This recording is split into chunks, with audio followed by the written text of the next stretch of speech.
We're talking this morning from Dumas, Texas with Margaret Nelson. She's an accomplished artist.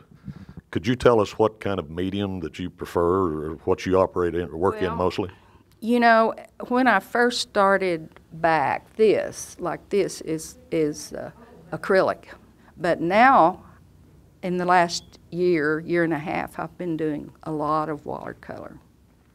And I really enjoy watercolor. But I actually like watercolor, the transparent watercolor, and gouache, which is an opaque watercolor. This particular painting here, I'd like to get another plug-in for my book, West of the Cross Timbers, but we've also used this particular painting for a cover of our Reader's Guide, which is a part of our 7th grade assembly program that we're using in water conservation.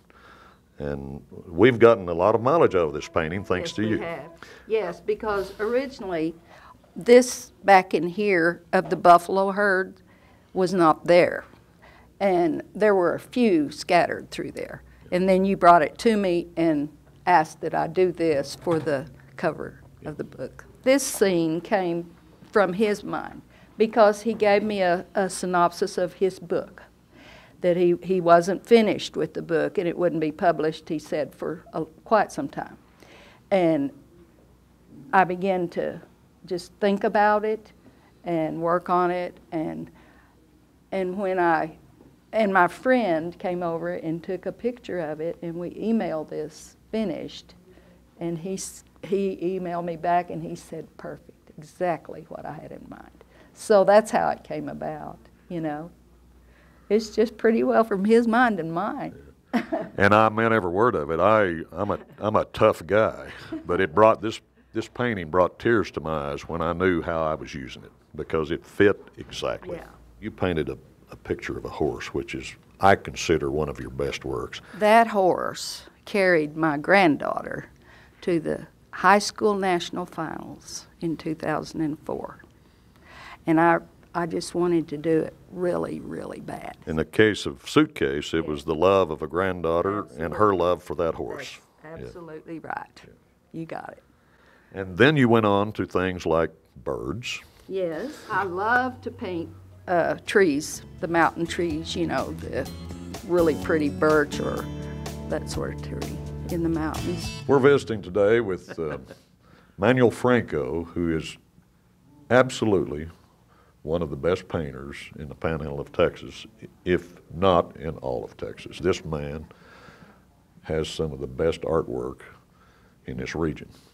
Manuel, can you give us an idea of how this all started? I stayed in Dumas because I built up my reputation as an artist after 33 years. Joined the Art Center in 1979, met Mrs. Carolyn Stallwitz, who was my first instructor in watercolor. So I stayed in, it's been 33 years, and I guess I'm going to stay here for a while. Mm-hmm. So you give Carolyn Stallwitz quite a bit of credit for, not necessarily your talent, but for bringing your talent to the forefront. Yeah, for not just for me, but the support of the arts in Moore County. Mm-hmm. This art center wouldn't be here if it wasn't for Carolyn Stallwitz and Neil Boyd and Mrs. Crabb, who donated the land to build the first art center. What were you thinking when you painted or started painting this particular piece of art? Well, I've been fascinated with the Native American culture. My great-grandma was Apache, Chiricahua Apache. When I found a photograph of this man, his name was Powderface, Arapaho chief. I did the drawing of him with nothing in the background, and it was kind of empty. He was incomplete, so I had it in storage for many, many years. And then I pulled it out one day and finished it, did the buffalo and did the ceremonial skull in it, and I brought it all together. When Jimmy Weissman, a friend of mine here in town, asked me to do the Wanaquana, he said, well, I can do it. I can do it. And then he brought the photographs to my studio, and then I started checking out the features and the likeness of him. I said, yeah, I can do it, because I've been a portrait artist anyway, on flat, but not on three-dimensional work. And then we tried it, And this is what we came up with. And I already had another little bronze done of this buffalo by itself, and that was a good addition to it. And as we learn more about him, we learned that, man, he was something. He was something else. I tell you what, this is one of the heroes, not just for the Indian, for the Native American, but for the whole society, really. We're at the Art Center in Dumas, Texas, visiting with Carolyn Stallwitz. She is the executive director of the Art Center, and she's also the bird lady of the Panhandle, or at least that's how we like to call her.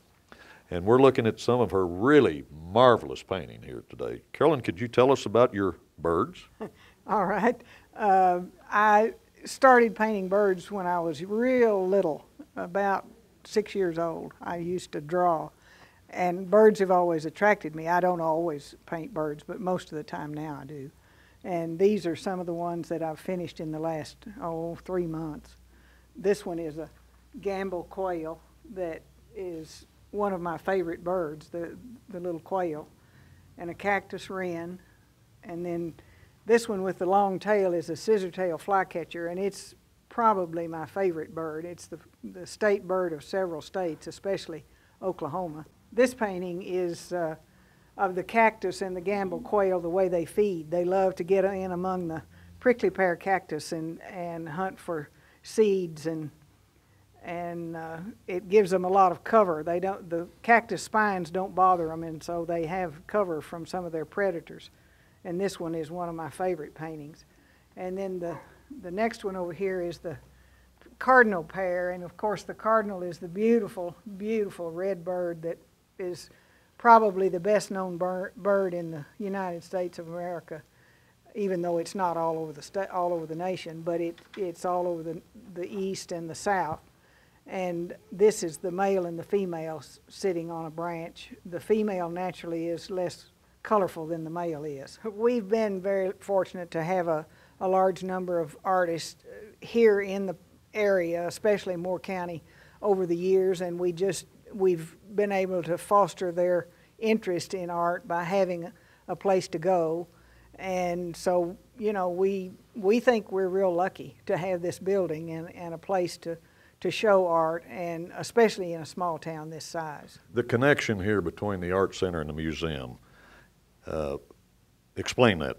Well, the museum and the Art Center are actually two separate entities. We have more or less combined in this location because it's of benefit to both of us. The visitors that we get traveling through Dumas on this major highway, they stop to see what's here, and so it has helped both of us with our visitors.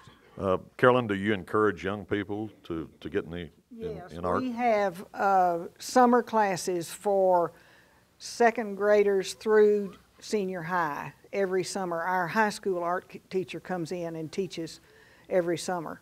We usually have probably 35 to 42 kids that come each summer to paint and do craft work.